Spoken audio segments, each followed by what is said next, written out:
So the second discrete probability distribution we're going to have a look at is the Poisson distribution. And the Poisson distribution is discrete, which means that when we're looking for a probability, we're going to try and find the probability of a discrete number, 1, 2, 3, 0 events. Just like with the binomial, though, when we're talking about the average or the mean of the Poisson, the mean can be a decimal because it's a long-run average. So when we talk about Poisson, two of the more common applications are events per unit time, which is the one that we're going to focus on in this course, or events per unit area. So we use the Poisson to figure out how we're going to staff our business. If we can use it to calculate how many customers are coming in per hour or per 15-minute segment. But we could also use it to calculate something like the probability of getting 6 chocolate chips in a chocolate chip cookie. That would be events per area.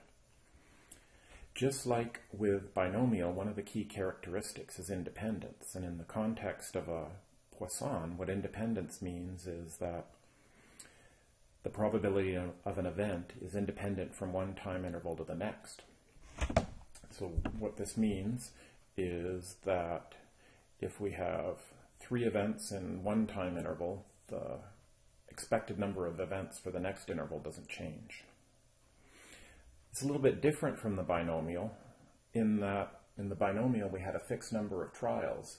In a Poisson, there is no fixed number, and technically there's no top end to a Poisson. We could have 100 events, but what happens is the probability declines until it gets to 0 to however many decimal places you want to measure it. So what we'll do now is we'll go and we'll have a look at the formula, define the formula, and then we will do an example. So here's our formula.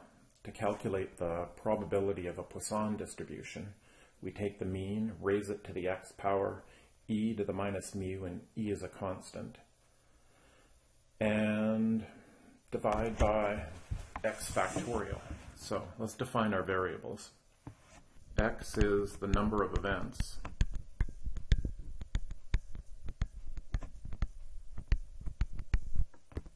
Mu is the average number of events.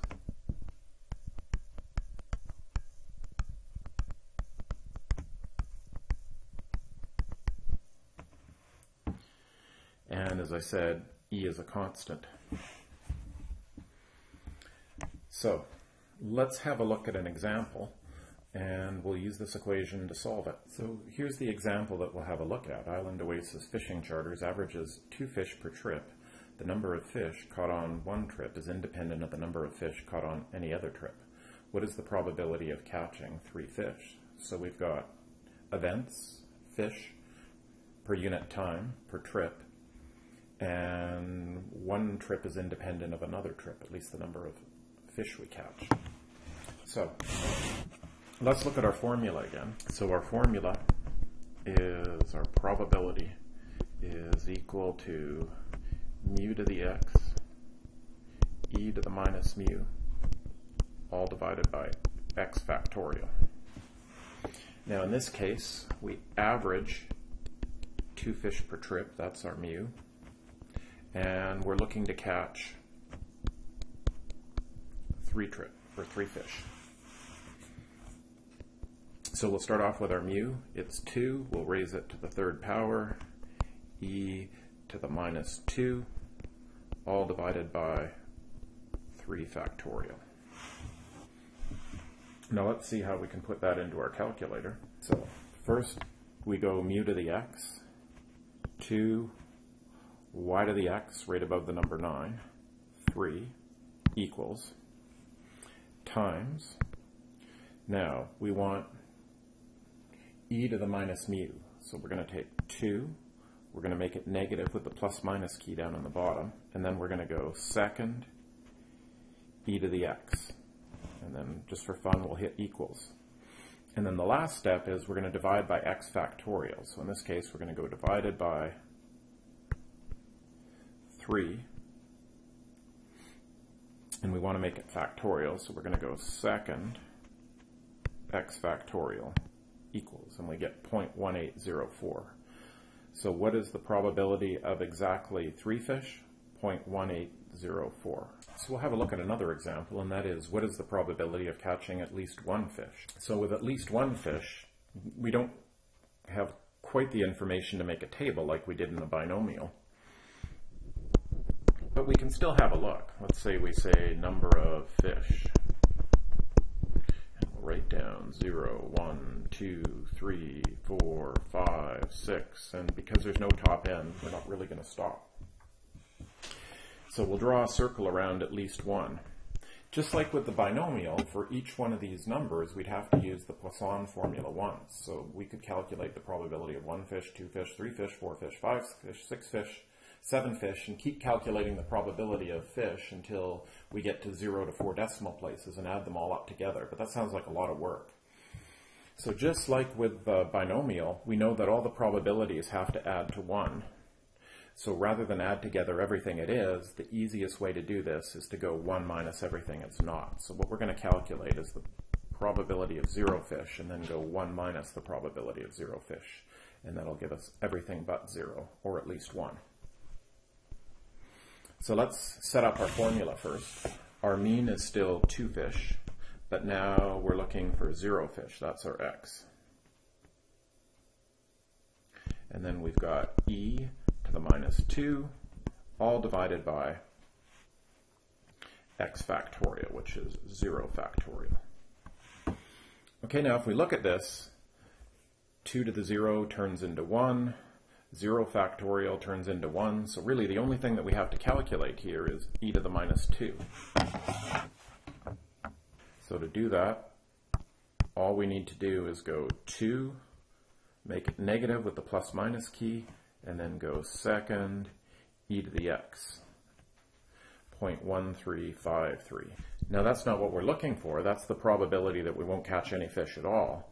The probability we'll catch at least one is 1 minus this probability.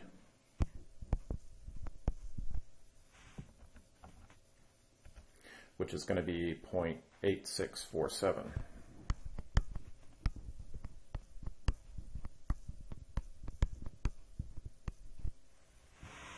The other thing that we should talk about while we're talking about the Poisson distribution is what happens if our time interval changes. So we'll look at the probability they'll catch exactly 5 fish on a 2-trip charter. So the big thing that's happened here is that our time has gone from 1 trip to 2 trips. And the general rule is whatever we do to time, we have to do to our mean. So we're now at 2 trips. We started off at 1 trip. For 1 trip, we averaged 2 fish. And the question then is, what are we going to average in 2 trips? Okay, so the easy way to do it is we doubled our time from 1 trip to 2 trips. We're going to double our mean from 2 fish to 4 fish. If you'd rather, you can cross multiply. 2 times 2 is equal to 1 times x. 4 divided by 1 is 4. So on 2 trips, the expected number of fish, or the average number of fish that we're going to catch, is 4. So let's plug that into our formula. We start off with mu to the x. Our new mu is 4. We're looking for 5 fish.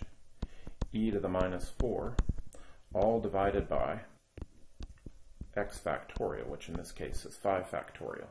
Okay, so let's just go plug that into our powerful calculators. So mu to the x, that's going to be 4. Y to the x, 5, equals times e to the minus mu, so 4, make it negative, second, e to the x equals, all divided by x factorial, so divided by 5, second, x factorial equals 0.1563. So the probability of catching exactly 5 fish in 2 trips is 0.1563, and now you should be able to deal with the Poisson questions, which are the last ones in the assignment.